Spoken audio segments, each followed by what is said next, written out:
আসসালামু আলাইকুম my lovely viewers, welcome to my video. বরাবরের মতো আজকে আরেকটা ভিডিও নিয়ে হাজির হলাম। আজকের রেসিপিতে থাকছে মুনাক্কা। আমরা মুনাক্কাটা সবাই কম বেশি অনেকেই পছন্দ করি, কিন্তু ঘরে বানাতে পারি না।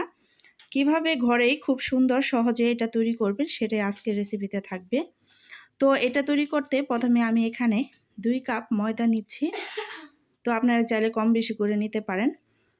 তো সাথে আমি এখানে লবণ পরিমাণ মতো অ্যাড করে দিচ্ছি।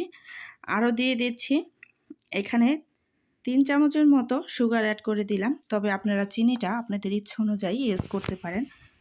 তো সাথে আমি আরও এখানে দিয়ে দিচ্ছি কালো জিরা। কালো জিরা ছাড়া কিন্তু মুনাক্কার টেস্ট আসে না। কালো জিরাটার কারণে আমাদের খুবই সুন্দর একটা স্মেল আসে এই মুনাক্কা থেকে। তো এখন আমি সব উপকরণগুলো একটু ভালো করে মিক্স করে নিচ্ছি। তারপর আমি এখানে ঘি দিয়ে দিব বা অয়েল, আপনাদের কাছে যেটা ভালো মনে হয় সেটা ইউজ করতে পারেন। তবে ঘিটা দিলে স্মেলটা আরও ভালো আসে। তো অয়েলটাও দিলেও খারাপ হয় না। তো এইগুলো দেওয়ার পরে আমি একটু হাত দিয়ে ভালো করে এটাকে মিক্স করে নিচ্ছি। দেখুন কতটা সুন্দর পারফেক্ট হয়েছে। তো এখন আমি পানির পরিবর্তে আমি এখানে লিকুইড মিল্কটা দিয়ে দিচ্ছি। এতে করে এই মুনাক্কার টেস্টটা দ্বিগুণ বেড়ে যাবে, খেতে আরও বেশি টেস্টি মনে হবে। তো এটাকে ভালো করে আমি মথে নিচ্ছি। আমার মথা হয়ে গেছে। তো এখন আমি একটু ঢাকনাতে ঢেকে 10 মিনিটের জন্য আমি একটু রেস্টে রেখে দেব।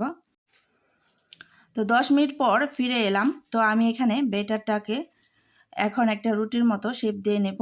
নর্মাল রুটির মতো হবে না, এটা একটু মোটা সাইজের, এটা আমাদের তৈরি করে নিতে হবে। তো এই মুনাক্কাটা কিন্তু আমরা ছোটোবেলায় বা স্কুলে যাওয়ার পথে খেয়েছি, আর খেতে মাশাআল্লাহ কম বেশি সবারই আইডিয়া আছে এটা খেতে কেমন। তো আশা করি আজকে এই ভিডিওটাও আপনাদের কাছে অনেক ভালো লাগবে এবং পারফেক্ট তৈরি করতে হলে আমার এই রেসিপিটা ফলো করতে হবে। তো আমাদের রুটি বানানোটা আমি দেখিয়ে দিয়েছি এবং কতটুকু মোটা রাখবেন সেটাও আমি দেখিয়ে দিয়েছি।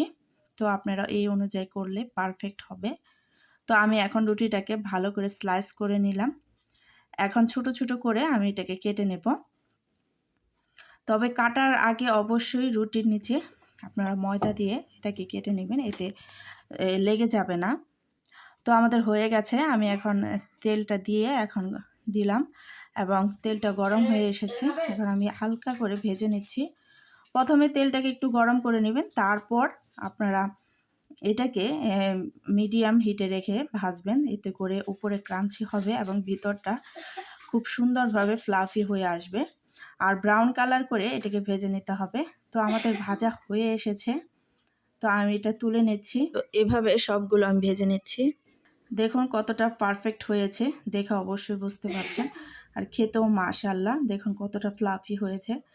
আপনারা চাইলে যে কেউ ঘরেই দোকানের স্টাইলে এভাবে মুনাক্কা তৈরি করে নিতে পারেন। তো আমি একটু এটাকে ভেঙে দেখাচ্ছি। দেখুন ভিতরটা কত সুন্দর হয়েছে আর কত স্মুথ হয়েছে। এটাকে হাত দিয়ে প্রেস করলে একেবারে ভেঙে আসে আর দেখতেও অনেক ক্রাঞ্চি হয়েছে, খেতে মাশাআল্লাহ অসাধারণ। আশা করি আপনাদের কাছে আজকের ভিডিওটা অনেক অনেক ভালো লাগবে। আর ভালো লাগলে অবশ্যই লাইক, কমেন্টস অ্যান্ড সাবস্ক্রাইব করে আমার পাশে থাকবেন। তো আজকের মতো এখানে বিদায় নিচ্ছি। দেখা হবে অন্য কোনো আরেক ভিডিওতে। ওকে, ভালো থাকুন, সুস্থ থাকুন, এই কামনা রইল। আল্লাহ হাফেজ।